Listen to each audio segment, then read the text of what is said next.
Le bodybuilder et influenceur allemand Joe Esthetic est décédé vendredi. C'est sa compagne qui a annoncé la nouvelle sur les réseaux sociaux. De son vrai nom, Joe Lindner, il était âgé de 30 ans. La mort de Joe Esthetics.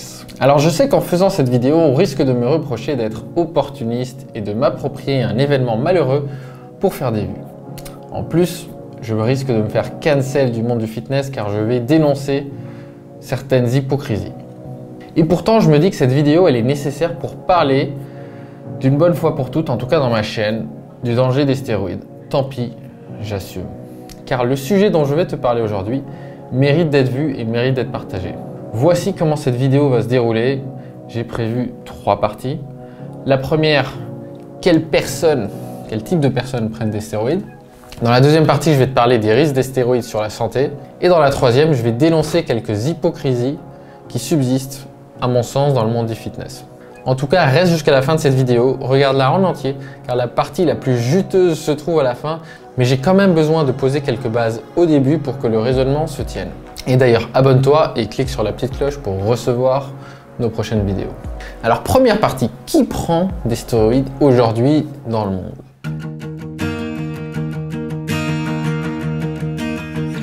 La première catégorie de gens qui prennent des stéroïdes, c'est tout simplement et évidemment les sportifs de très haut niveau, style Jeux olympiques. Aujourd'hui, c'est très difficile d'être compétitif dans les sports de haut niveau sans une petite aide exogène. Et évidemment, eux ne peuvent pas en parler pour des raisons légales, financières et d'image évidentes. En gros, ils sont obligés de mentir. La deuxième catégorie, c'est style les acteurs, les stars de Hollywood, qui vont te faire un film de super-héros par exemple, et ils ont encore une fois des raisons financières, légales et d'image très fortes qui les empêchent de parler de ça. Ils sont obligés de mentir. Je rappelle d'ailleurs que les stéroïdes, à moins d'avoir une ordonnance d'un médecin très précise, c'est interdit en France. Donc les gens qui en consomment sont obligés de faire preuve de discrétion. Et que dire des gens qui sont, comme toi et moi, dans le monde du fitness ou de la musculation? Je vais rajouter encore 2 catégories. La troisième catégorie, tu as tous les bodybuilders, qu'ils soient pro ou amateurs. Et pour simplifier cette vidéo, je vais mettre dans la même catégorie les personnes qui recherchent un physique très imposant. Ce type de physique, c'est le physique que les gens qui ne sont pas du milieu du fitness vont appeler un physique bodybuildé. On pourrait vouloir taper sur eux, mais en général, c'est eux qui assument le mieux l'utilisation de produits dopants. De toute façon, vu leur physique, en général, il n'y a pas de doute quant à leur utilisation. Ces personnes-là prennent des risques sur leur santé que moi, je trouve absurdes et que je ne prendrai jamais moi-même. Mais bon, c'est leur sport. Il y a bien des gens qui font de l'alpinisme, de la plongée sous-marine ou du parachutisme et qui sont tous des sports qui ont un certain risque à leur manière, même si ce n'est pas le même type de risque, on est d'accord. Et de plus en plus, ces personnes-là sont assez honnêtes sur leur utilisation de stéroïdes, ce qui est cool. Et d'ailleurs, ceux qui mentent souvent font bien rire tout le monde. L'ultime exemple de personne clairement dopée qui ment à ce sujet, ça a été The Liver King. Tu peux aller sur Google pour plus d'infos à ce sujet. Il a bien fait rire toute la planète. J'ai plutôt tendance à apprécier ces gens-là. Mais ce que je reproche quand même à cette catégorie de personnes, body ou bodybuilding comme on dit, c'est que en montrant des physiques aussi énormes, il y a quand même un changement de perception dans l'inconscient collectif. En gros, on va moyenner à la hausse ce qu'on considère être un physique musclé. Et du coup, un beau physique fit et en bonne santé, ordinaire et naturel, aujourd'hui, ça semble complètement banal, voire pas musclé. Alors qu'en fait, c'est déjà très bien et probablement 2% ou moins de la population arrive à avoir ce type de physique-là. Pour information, notre objectif chez Alpha Body, c'est d'obtenir ce physique-là, sec et musclé, naturel, sans passer par des stéroïdes, sans passer sa vie à la salle et en ayant un certain équilibre de vie. Mais jamais en se dopant, et d'ailleurs les personnes qui veulent se doper, nous on les refuse, on ne coach pas ça, c'est pas notre expertise en fait, on n'est pas dans ce créneau-là. En tout cas, on peut déjà avoir de super physiques avec une transformation naturelle, c'est ce qu'on fait chez Alpha Body. Voici quelques clients par exemple qui ont obtenu de super résultats chez nous sans prendre de stéroïdes. Mais bon, la réalité, c'est que la réalité, elle est ce qu'elle est. C'est pas parce que moi, j'aime pas trop le dopage que les gens vont arrêter d'en faire. Mon job dans cette vidéo et dans mes programmes, c'est simplement d'informer, de mettre de la conscience là-dessus pour que mes clients aient le choix et qu'ils aient des attentes réalistes sur ce qu'on peut faire sans se doper. Je n'ai pas la prétention de pouvoir changer les mœurs et les habitudes de toute une génération. Quatrième catégorie, c'est ce que je vais appeler les fake natties ou assimilés. Donc les fake natties, ça vient de faux naturel en anglais. Et en gros, c'est les gars qui se chargent pas trop, mais juste assez pour avoir un excellent physique, mais pas trop quand même. Donc je vais quand même rajouter là-dedans les gens qui font des compètes de bodybuilding dites naturelles et qui sont pas du tout naturels. Et beaucoup de ces gens-là n'assument pas du tout leur dopage et mentent sciemment à leur environnement, voire à leur communauté s'ils sont influenceurs. Pour moi, c'est eux qui font du mal à la société et à leur entourage. Pourquoi? Car ce sont eux qui contribuent le plus à donner de faux espoirs aux personnes qui débutent en musculation. Ce sont eux aussi qui sont le moins alignés avec ce qu'ils font, vu qu'ils n'assument pas. Ce sont eux qui font que j'ai des clients qui arrivent en coaching et qui ont des attentes irréalistes du type de physique qu'on peut obtenir, ou à minima des attentes irréalistes concernant le temps et l'effort que ça va prendre. En résumé, quand tu prends les gens dans le monde du fitness, il y a catégorie 1, les physiques super impressionnants de ce type body qui assument et qui en parlent ouvertement. Et en général, j'apprécie bien ce type de personnes car au moins ils assument leur choix et en parlent ouvertement. Dans le monde anglophone, tu as Rich Piana et Bio Street Training, j'en parlerai plus tard. Et deuxième catégorie, tu as le fake natty qui n'assume pas du tout. On passe à la deuxième partie de cette vidéo et je vais te parler des risques des stéroïdes sur la santé.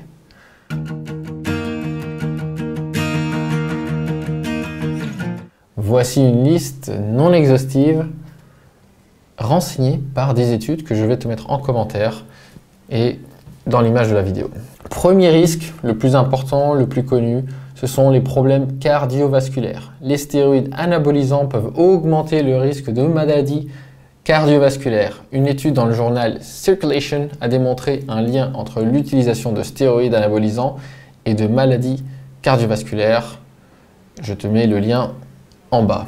Et justement, ces problèmes cardiovasculaires sont tout à fait liés à ce dont on parle aujourd'hui, le cas de Joe Aesthetics, qui est mort d'une rupture d'anévrisme. C'est quoi une rupture d'anévrisme? C'est simplement un petit vaisseau sanguin, une artère, qui va commencer à gonfler, à faire comme une petite bulle. Et au bout d'un moment, cette bulle finit par exploser. C'est le moment de la rupture. Et quand ça explose, ça crée une hémorragie. Et c'est ça qui a tué Joe Aesthetics. En tout cas, dans le cas d'une rupture d'anévrisme, on est clairement dans la catégorie des risques cardiovasculaires, des problèmes cardiovasculaires. Il y a des effets psychologiques, des troubles psychiatriques tels que la dépression, l'agressivité et les sauts d'humeur sont associés à l'utilisation de stéroïdes anabolisants. Une étude publiée dans Archives of General Psychiatry a examiné ces effets. Je vous mets le lien également. Troisièmement, il y a les risques hépatiques. L'utilisation de stéroïdes anabolisants peut causer des lésions hépatiques potentiellement graves. Et je vous mets la référence d'une étude de Solimini 2017 en commentaire. Quatrième type de risque, risque sur le système endocrinien. Les stéroïdes peuvent interférer avec le fonctionnement normal du système endocrinien, conduisant à plusieurs problèmes du type fertilité, production de sperme, etc. Et je vous mets l'étude également, sans compter les effets sur la santé des femmes où les stéroïdes peuvent avoir des effets masculinisants. Je vous mets l'étude également. Donc voilà, 4-5 catégories de risques principaux. Ça fait réfléchir quand même et surtout je vous donne les études pour vous rappeler que ce sont des risques bien réels et bien connus et pas juste la spéculation des haters de l'association des haters anti-stéroïdes. Voilà, troisième partie, on arrive à la partie où je vais dénoncer certaines hypocrisies qui subsistent à mon sens dans le monde du fitness. Première demi-vérité, certaines personnes sont des monstres génétiques. Alors oui, c'est vrai, il y a des personnes qui sont des monstres génétiques, mais qu'est-ce que c'est arrangeant et convenable de dire ça pour pouvoir se cacher derrière quand on prend des stéroïdes? Et donc je ferai partie ou un tel ferait partie d'un de ces monstres génétiques. Et d'ailleurs, c'est lié à la deuxième demi-vérité. La deuxième demi-vérité, c'est il est impossible de dire que quelqu'un est sous stéroïdes avec une certitude totale. C'est vrai. Toutes les vidéos qui font des analyses, qui disent qu'un tel ou un tel est sous stéroïdes ou pas, ne sont et ne restent que des spéculations. Et en même temps, qu'est-ce que c'est pratique de dire ça? Car en vrai, quand quelqu'un se dope fortement, c'est plutôt clair. En tout cas, au-delà d'un certain point et d'un certain ratio poids, taille, masse grasse, ça devient assez clair. Le plus dur à dire, c'est justement les fameux fake natty qui se dopent un peu pour avoir un physique esthétiquement au top et au-dessus de la moyenne, mais pas extraordinaire non plus en mode bodybuilding. Demi-vérité numéro 3. On dit qu'on ne doit pas juger les gens qui le font parce qu'ils prennent des risques en conscience. Mais vous, par contre, ne le faites pas les enfants. Moi, je le fais. Le faites pas. En gros, c'est la catégorie des faites ce que je dis, pas ce que je fais. Oui, je sais que l'on vit dans un monde où l'apparence physique est importante. Et moi aussi, je veux avoir une bonne apparence. Je ne vais pas dire le contraire. Mais le problème, c'est qu'en tant que formateur, influenceur ou expert dans le domaine du fitness, nutrition ou santé, je suis censé promouvoir les vertus du sport et de la santé. Et donc, je veux que mes clients et que les personnes qui me suivent vivent longtemps et en bonne santé. Du coup, à quel moment c'est devenu normal de faire passer l'esthétique avant la santé? Quand est-ce que ce glissement a eu lieu? À quel moment c'est devenu normal de donner des leçons alors que soi-même on met sa santé en danger pour devenir populaire sur les réseaux et pour ensuite donner des conseils de santé? Alors que je le rappelle, on met soi-même sa santé en danger pour être plus musclé. Je trouve ça complètement fucked up. Demi-vérité numéro 4. Les stéroïdes, ça ne fait pas tout. Il faut quand même s'entraîner. Ça, c'est une de mes préférées. Car évidemment, ça ne fait pas tout. Mais ça fait quand même énormément. Si tu ne me crois pas, voici une étude éclairante à ce sujet. L'étude menée par Bazin et ses associés, publiée dans le New England Journal of Medicine en 1996, a comparé 4 groupes d'hommes. Le groupe placebo, sans exercice, n'a montré aucun changement significatif dans sa masse musculaire. Le groupe sous testostérone, mais sans sport, a montré une augmentation moyenne de la masse musculaire de 3 kg. Le groupe placebo, mais avec sport, a fait une augmentation de masse musculaire de 2 kg. Et le groupe avec les deux, testostérone et sport, a fait une augmentation de masse musculaire de 6 kg. Notez bien que ceux qui prennent de la testo sans s'entraîner ont pris plus de masse que ceux qui s'entraînaient sans rien prendre. C'est quand même dingue et ça parle de la puissance de ces produits-là. Alors évidemment, le top, c'est les résultats en combinant entraînement plus stéro. Et c'est là qu'on peut avoir des effets spectaculaires. Alors certes, pour maximiser les résultats, il faut clairement quand même s'entraîner, profiter de sa fenêtre de dopage, mais les résultats sont disproportionnellement supérieurs à une personne qui ne se dope pas. C'est le jour et la nuit. Donc tout est dit dans cette étude que je vous mets en commentaire. Et pour moi, ça dément l'idée de oui, mais il faut quand même s'entraîner. Mais bien sûr, mais il y en a combien à la salle qui s'entraînent et qui sont naturels et qui n'ont pas ces résultats-là? Demi-vérité numéro 5. On ne peut pas savoir avec une certitude parfaite que Joe Aesthetics ou un autre est mort à cause des stéroïdes. Et pour moi, ça, c'est la plus grosse des supercheries. Bien sûr qu'on ne sait pas.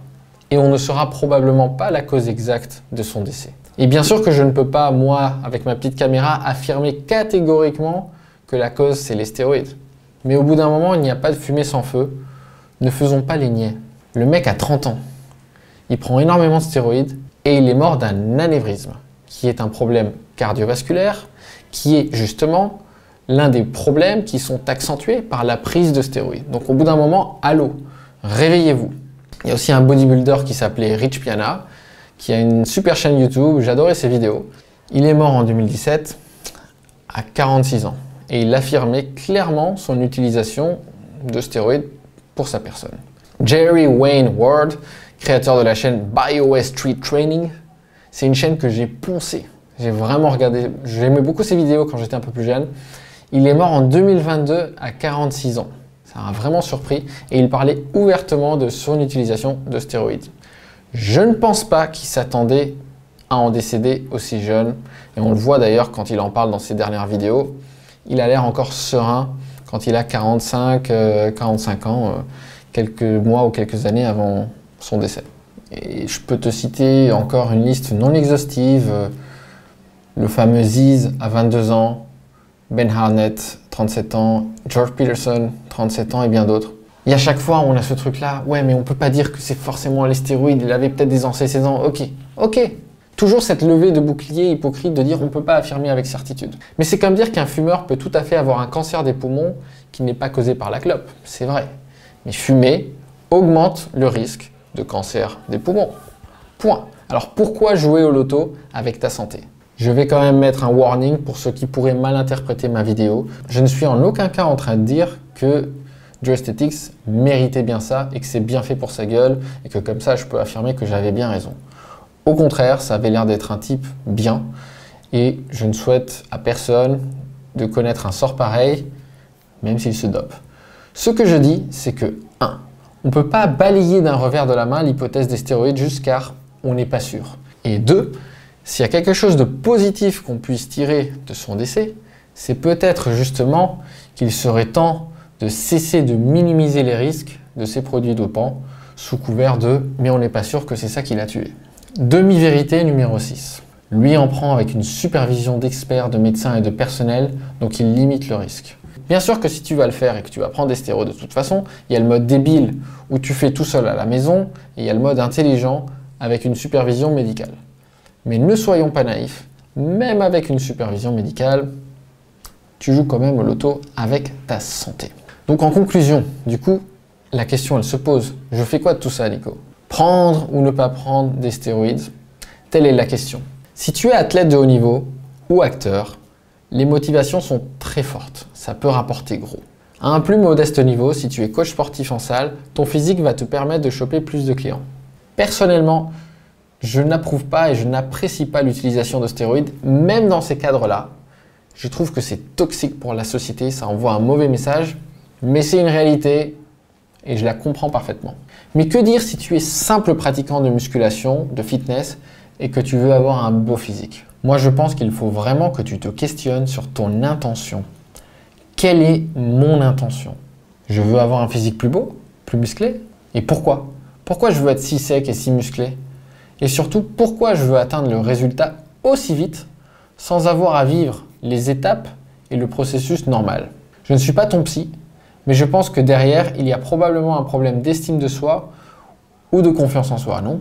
Si je suis le plus beau, je vais peut-être plus plaire ou plus pécho, ou alors me faire respecter, je vais enfin m'aimer.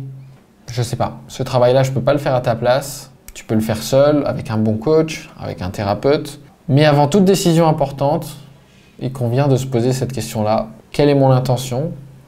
Qu'est-ce que je cherche à en obtenir? Et surtout, est-ce qu'il n'y a pas un problème plus profond? En tout cas, je vais te faire gagner un peu de temps. Tu ne résoudras pas un problème d'estime de soi en étant plus musclé. Et encore moins en mettant ta santé en danger pour être plus musclé. Mais bon, après tout, tu fais ce que tu veux. C'est ta santé, pas la mienne. Moi, j'ai dit ce que j'avais à dire. À bientôt les alphas.